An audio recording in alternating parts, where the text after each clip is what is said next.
खबरें जो आपको सीधे जोड़ती हैं हमसे, जिनका आपकी जिंदगी पर होता है सीधा असर। खबरों की वही तस्वीर, बिना बदले बिना डरे, जज्बा सच का लिए, सच दिखाते हैं।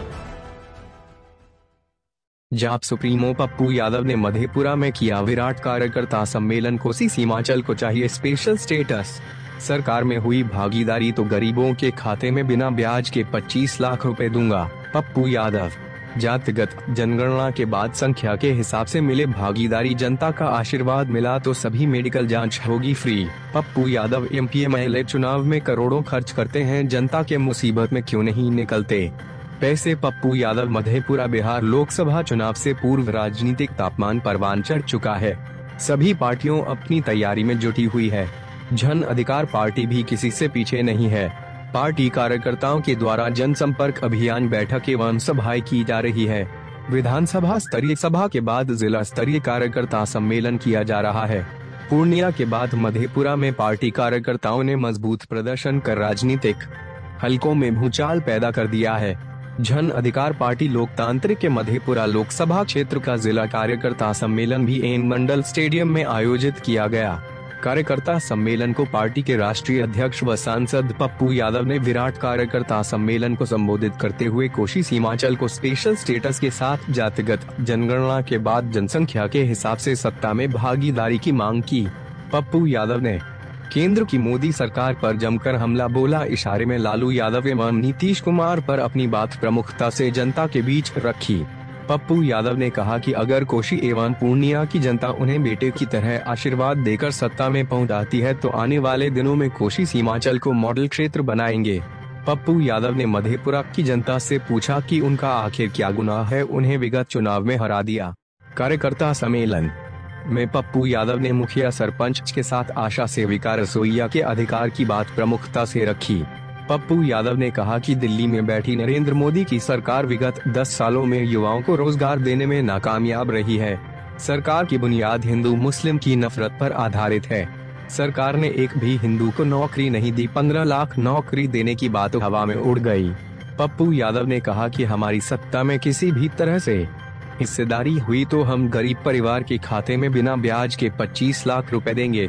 श्री यादव ने कहा कि कोरोना काल में दिल्ली एवं पटना की सरकार आम गरीब जनता को उनके हालात पर मरने को छोड़ दिया।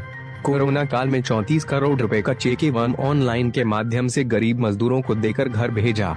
कोटा में बच्चे परेशान एवं हताश थे, उन बच्चों को घर तक लाने के लिए बस खरीद कर दी।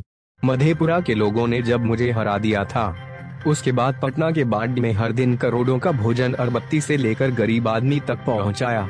आप जिस एमपी एमएलए को बनाया वे वक्त पर काम नहीं आया। यह लोग चुनाव में करोड़ों खर्च करते हैं, आफत के समय में जेब में पैसे नहीं होते, आपसे मिलना मुनासिब नहीं समझते। श्री यादव ने कहा कि आपके द्वारा चुने गए मंत्री को सरकार में सम्मान नहीं है, ऐसे में लोग आपको सम्मान कैसे करेंगे। पप्पू यादव ने एक बार फिर पूर्णिया को राजधानी एवं हाईकोर्ट की बेंच की स्थापना एवं कोसी सीमांचल के लिए स्पेशल स्टेटस की मांग की। पप्पू यादव ने कहा कि सीमांचल में उद्योग धंधा स्थापित हो। हमने कभी जात पात एवं गाली गलौज की राजनीति नहीं की, हमेशा सभी के दुख दर्द में साथ रहा। मैं चाहता हूं कि सभी की जिंदगी बदले। श्री यादव ने कहा कि ग्राम स्वराज की अवधारणा को कमजोर करते हुए मुखिया एवं सरपंच के अधिकार को कम किया गया है, यह काफी दुर्भाग्यपूर्ण है। एमपी एमएलए के फंड को ग्राम स्वराज में देना चाहिए ताकि पैसे का इस्तेमाल विकास में हो सके। श्री यादव ने कहा कि बिहार में अफसरशाही जमकर हावी है। डीएम से ग्राम पंचायत के प्रतिनिधियों की सुरक्षा की भी मांग की। श्री यादव ने कहा कि अधिकारी माफिया और दलालों को हथियार का लाइसेंस बांटने में लगे हुए हैं। दूसरी ओर मुखिया सरपंच और वार्ड सदस्य की लगातार हत्या हो रही है, उनके हक और अधिकार को दिलाकर ही रहूंगा। श्री यादव ने कहा कि किसी व्यक्ति विशेष से नहीं डरता, चाहे पीएम हो या सीएम। मैं सिर्फ जनता से डरता हूं क्योंकि लोकतंत्र में जनता मालिक है। श्री यादव ने कहा कि केंद्र की मोदी सरकार अदानी एवं अंडानी के चरण वंदना में मशगूल है। देश में 900 किसानों की मौत हो जाती है, नोटबंदी में हजारों लोग मर जाते हैं। महिला उत्पीड़न की घटना लगातार बढ़ती जा रही है। जातिगत और धार्मिक तनाव का माहौल कायम है। पप्पू यादव ने सवालिया लहजे में मुख्यमंत्री नीतीश कुमार नरेंद्र मोदी को तहस कसते हुए कहा कि किसी अस्पताल में मरीज को 7 लाख रुपए से अधिक के बिल को माफ करा कर दिखाएं। श्री यादव ने कहा कि जब मुझे सत्ता में भागीदारी मिलेगी तब मैं सभी मेडिकल बिल फ्री करवा दूंगा। किडनी ट्रांसप्लांट में सरकार का पैसा लगेगा क्योंकि यह पैसा आपका है। इस विराट कार्यकर्ता सम्मेलन में पार्टी कार्यकर्ता सहित हजारों की भीड़ उमड़ पड़ी थी।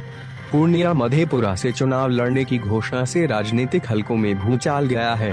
कोसी सीमांचल में पप्पू यादव नया इतिहास लिखने में अपनी ताकत झोंक दी है। विरोधियों की बेचैनी इस विराट सम्मेलन से काफी बढ़ चुका है। जनता का अपार समर्थन मिलने से पप्पू यादव एवं उनके कार्यकर्ता काफी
गरीब का बेटा है, जो जीनियस है, वह टीचर क्यों नहीं है?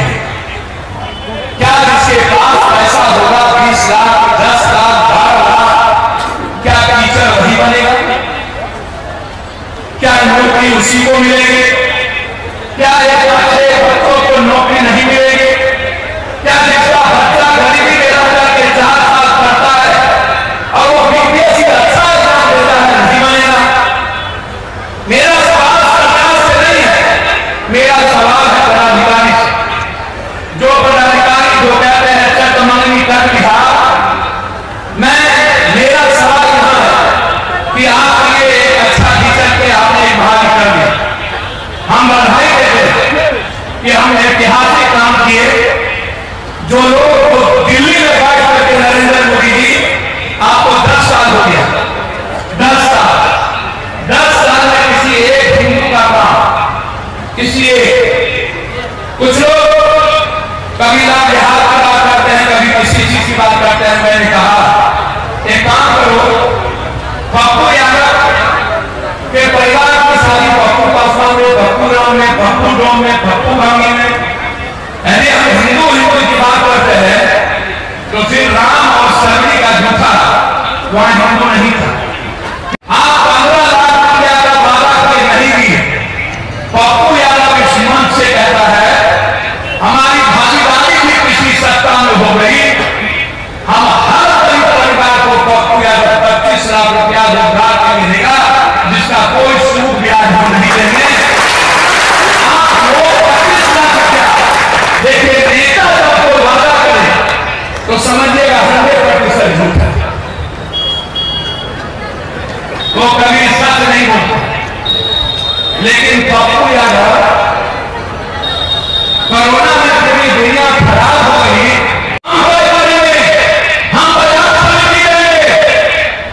बाबू मंडी खत्म हुई आज के रिजल्ट बजा